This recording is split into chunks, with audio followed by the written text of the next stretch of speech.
Olá, amigas, olá, amigos. Este é o quinto vídeo sobre o naufrágio do transatlântico Titanic, ocorrido no dia 15 de abril de 1912.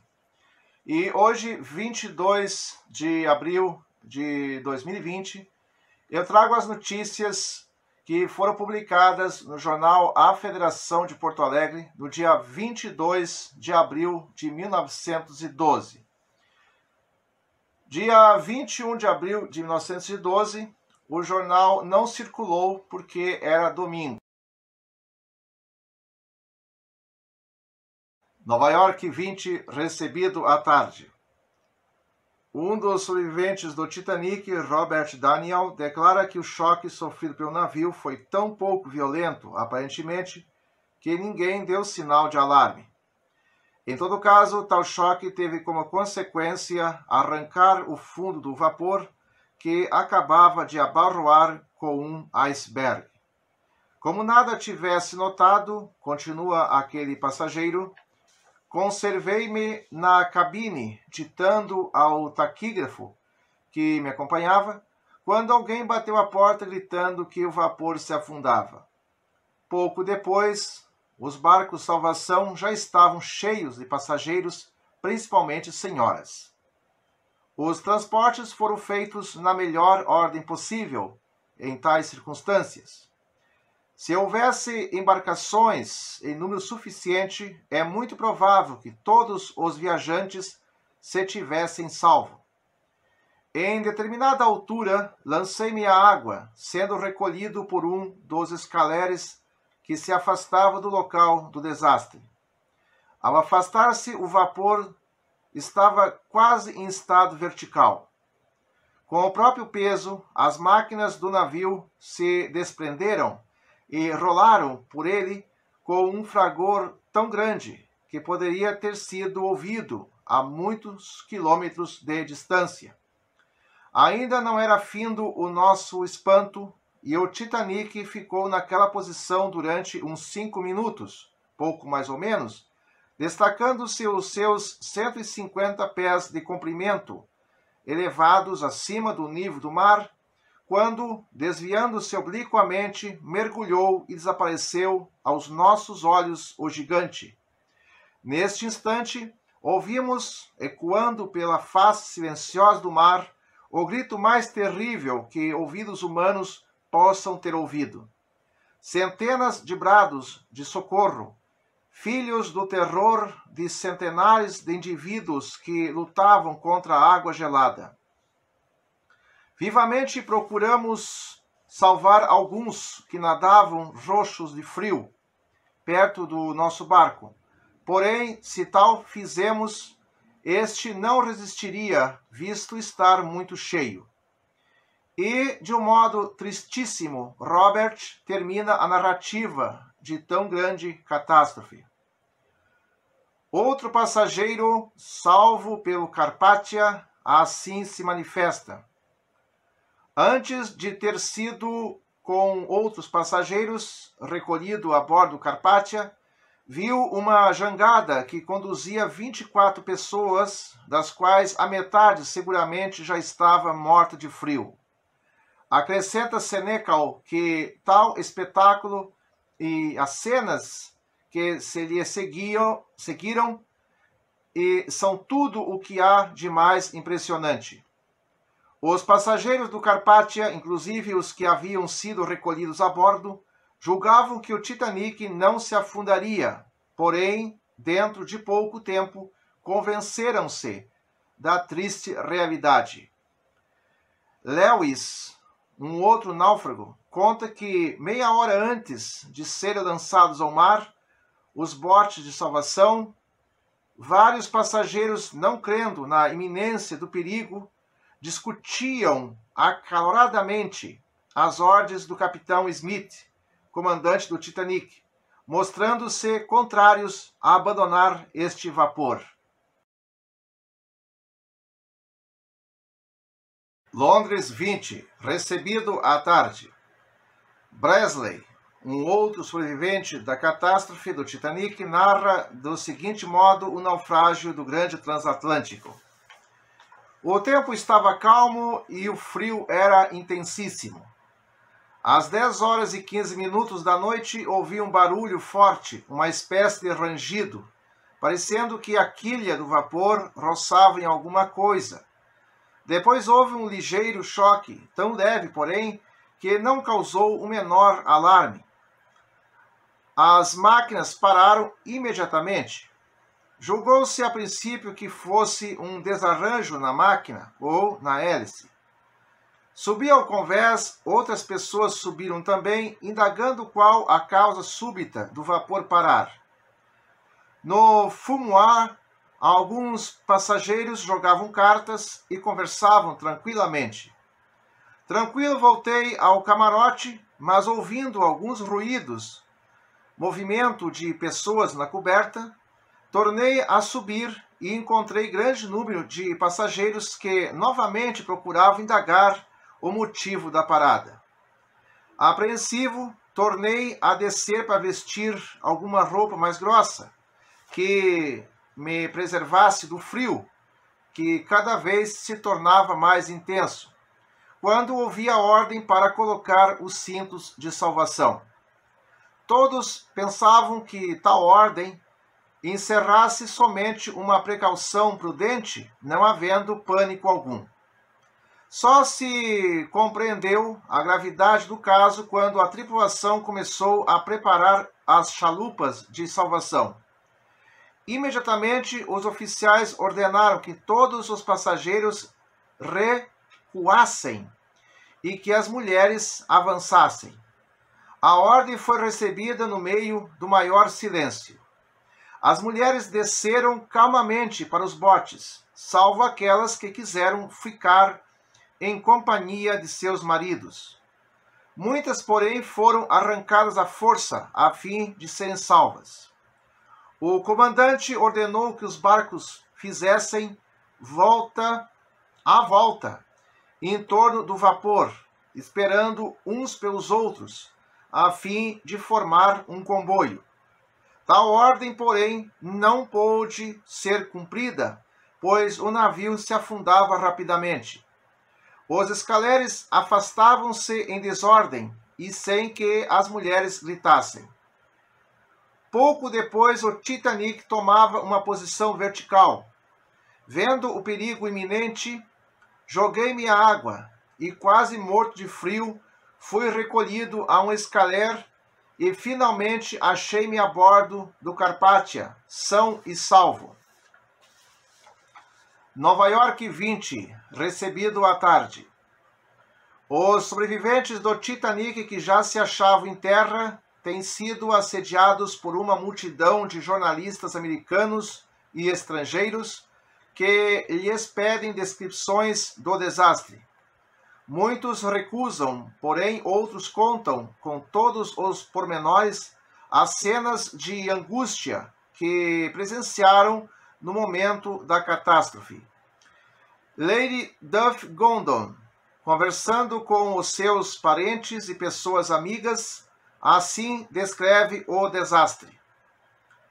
Estava no meu camarote quando me foram avisar que o navio havia batido num banco de gelo e que afundava lentamente.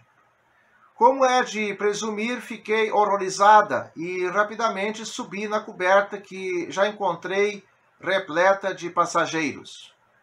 No mar, não muito longe do vapor, estavam algumas embarcações de bordo abarrotadas de gente.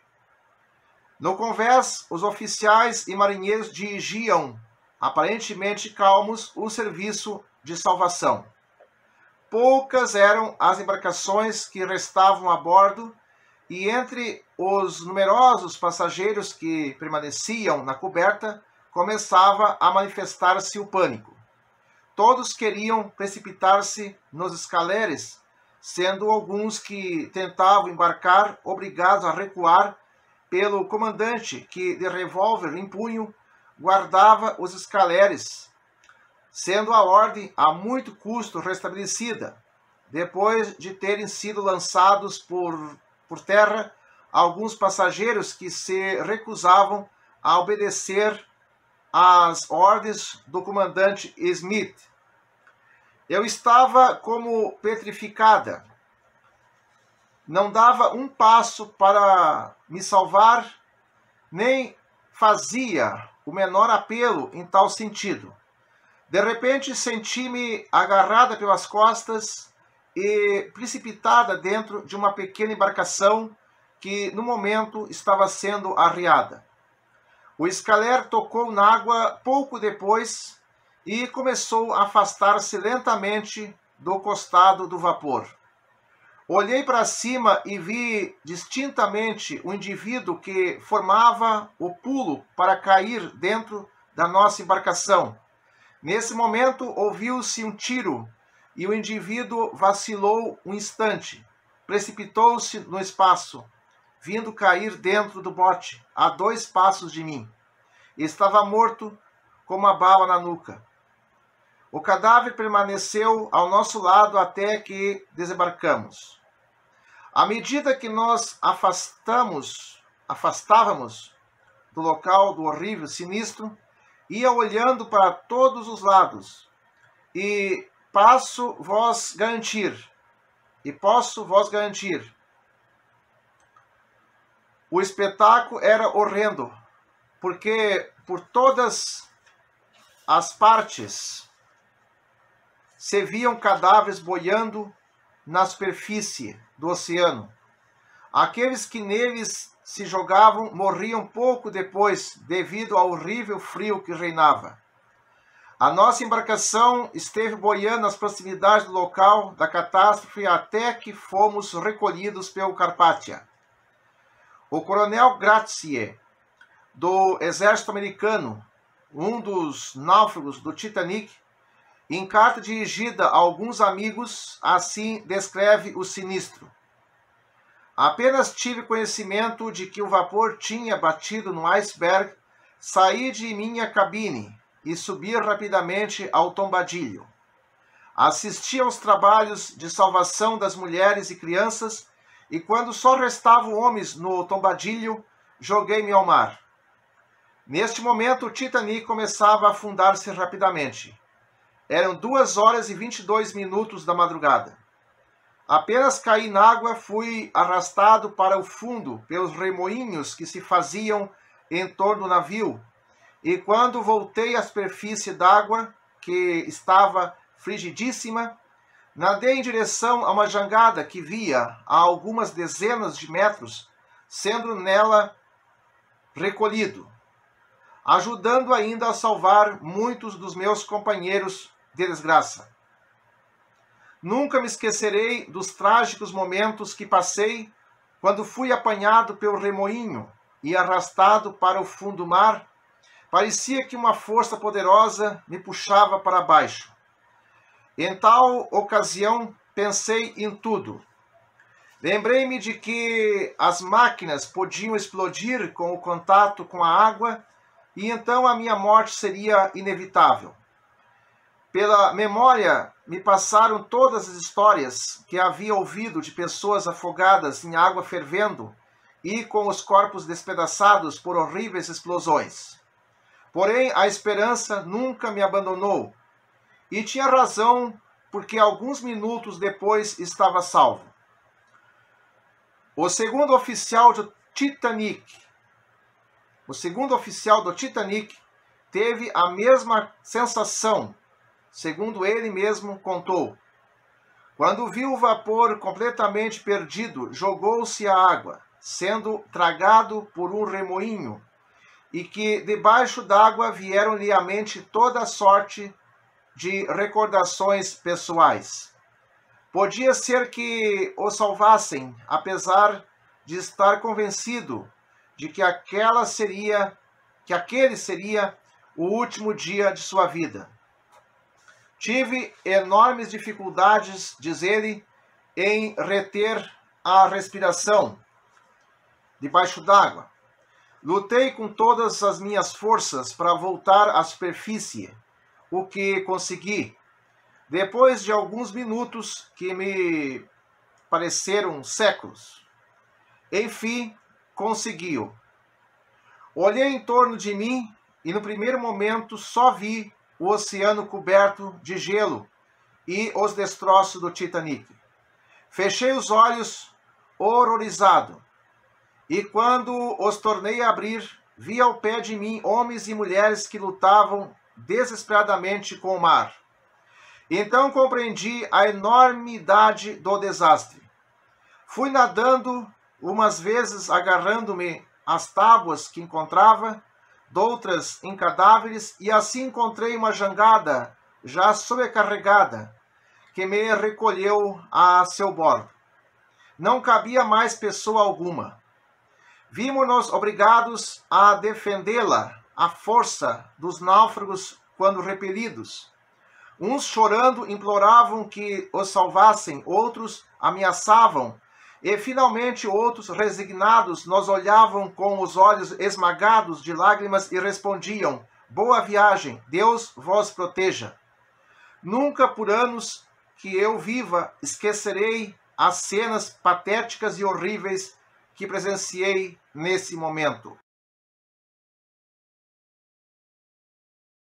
Nova York 20, recebido hoje. Um dos sobreviventes da catástrofe do Titanic faz a seguinte descrição do desastre que presenciou desde o choque com o iceberg até que o vapor se afundou de todo. O iceberg contra o qual o Titanic bateu devia medir 90 pés de altura. Com a violência de tal choque, os dois flancos do vapor ficaram rachados em todo o comprimento. A água invadiu imediatamente todos os porões. No momento da colisão, o Titanic marchava com uma velocidade de 20 nós por hora, de conformidade com as instruções que o comandante havia recebido ao sair de Southampton. Muitas vezes o capitão Smith me disse que levava a ordem de bater o recorde da travessia, que até agora pertencia também a um vapor inglês. Quando se deu o choque, estava na ponte do comando o primeiro oficial Murdoch. Alguns náufragos, meus companheiros, contavam a bordo do Carpathia que tinham visto um oficial suicidar-se na ponte do comando. Porém, eu nada vi, e se de fato algum oficial suicidou-se, foi com certeza aquele, porque o comandante Smith manteve-se no seu posto até o fim, com um heroísmo e abnegação admiráveis. O infeliz comandante, indo ao fundo com o seu vapor, gritava através do porta-voz aos seus oficiais e marinheiros: coragem, meus amigos, portai-vos como ingleses. Um pouco antes do vapor ter desaparecido de todo, vimos o comandante Smith à superfície da água, amparando um náufrago que se debatia nas ondas. Podia ter se salvo, mas não quis. Morreu como um herói, sendo acompanhado no seu heroísmo por grande número de seus oficiais e quase toda a equipagem. Alguns passageiros portaram-se como verdadeiros heróis. A princípio, o serviço de salvamento fez-se com certa regularidade, porém, nos últimos momentos, quando restavam poucas embarcações a bordo, deram-se várias cenas de violência, havendo alguns passageiros que, disparado os seus revólveres para se apoderarem dos escaleres restantes. Quando o vapor mergulhou a proa, apareceram à popa vários grupos de passageiros. Uns atiraram-se à água, outros iam subindo para a parte que estava fora d'água, quando de repente o vapor ficando em posição quase vertical, estes perderam o pé e foram precipitados nas ondas, afogando-se. A nossa jangada estava tão carregada que, quando um dos meus companheiros assinalou ao longe um vapor, ninguém se atreveu a voltar-se com medo de que fôssemos precipitados nas ondas. Em volta da nossa embarcação andavam muitos náufragos que faziam inauditos esforços para alcançá-la. O mar estava coberto de cadáveres, com os olhos desmesuradamente abertos, com um brilho que o luar aumentava, causando-nos horror. Alguns tinham na cintura cinturões salva-vidas, sendo provável que tenham morrido congelados. Nova York 21, recebido hoje. Os jornais continuam publicando as narrações do naufrágio do Titanic, confirmando quase tudo quanto anteriormente foi dito. Essas narrações são unânimes em elogiar a coragem e cavalheirismo da tripulação para com os passageiros do Titanic. Muitos marinheiros e oficiais salvos partiram para a Inglaterra com permissão da comissão de inquérito. Está sendo ouvido um grande número de sobreviventes. Uma testemunha declarou que a senhora Strauss fez entrar a sua criada num escaler, e quando lhe chegou a vez de embarcar, voltou-se para o marido dizendo: vivemos juntos tantos anos, não é agora que nós havemos de separar. Londres 20, recebido hoje.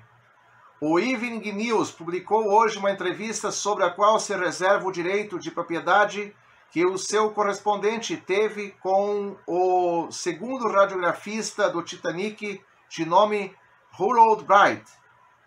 Este, ao ser interrogado pelo aludido correspondente, disse: acabava eu de substituir o chefe da telegrafia de bordo, meu colega Philips Erbian, quando me entrou na cabine dos aparelhos o comandante do paquete Smith, que me preveniu de que o navio acabava de abarroar com um grande iceberg. O melhor que tem a fazer, acrescentou, é preparar tudo para enviar um radiograma pedindo socorro.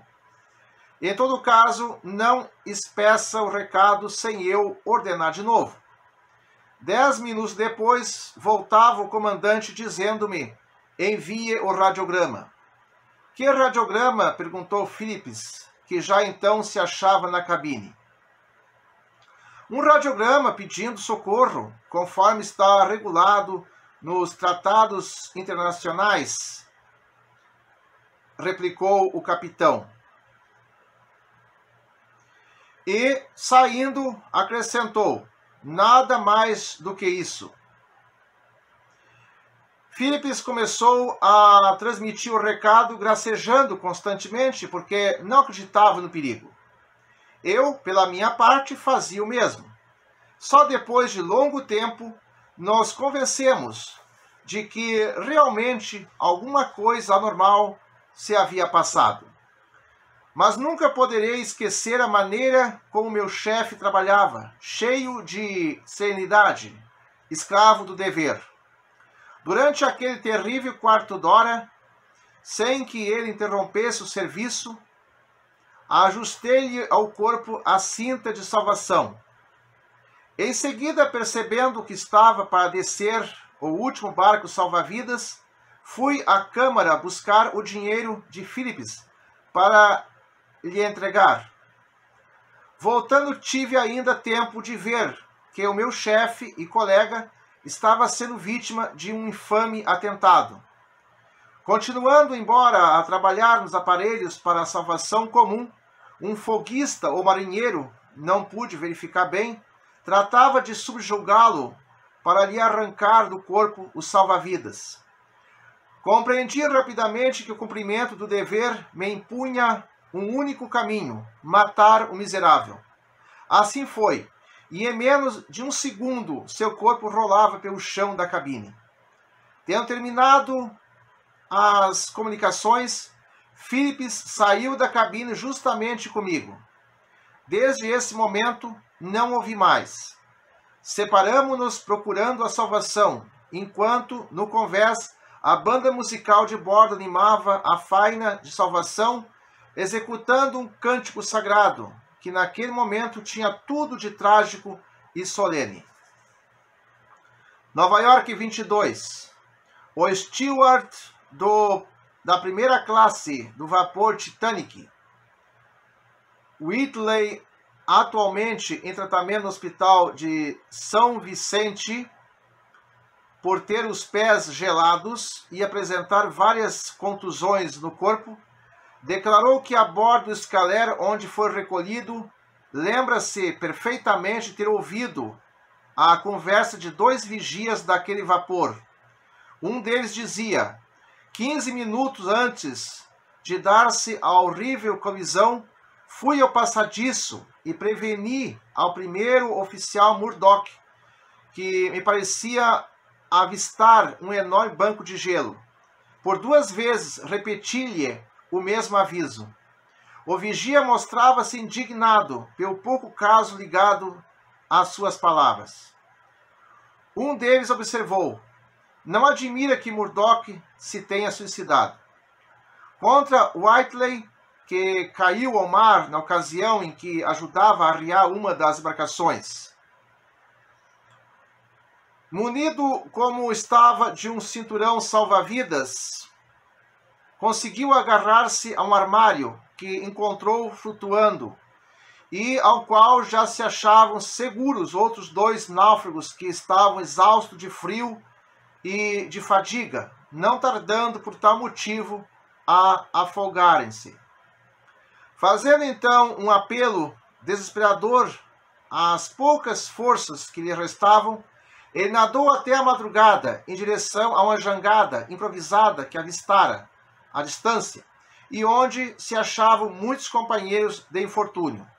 Não quiseram estes acudir, pretextando impossibilidade material de recolhê-lo a bordo. Trata-se de 31 vidas contra Sal, gritaram da jangada.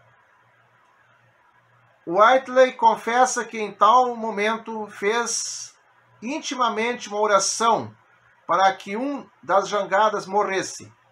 Efetivamente, falecendo pouco depois, um deles, foi ele admitido a bordo, passando depois para o escaler que o recolheu, bem como aos meus companheiros. Terminando, disse: foram momentos horríveis, nunca poderei esquecê-los. A agência da White Star Line, Nova York, comunicou para aqui que os sobreviventes da catástrofe do Titanic atingem até agora a 705 pessoas, sendo 202 de primeira classe, 115 de segunda, 178 de terceira e 206 da equipagem. O número de mortos é de 1.635 pessoas. Esse número não são os números oficiais, que foram divulgados depois. Esses são os dados conhecidos em 22 de abril de 1912. Obrigado e até o próximo vídeo.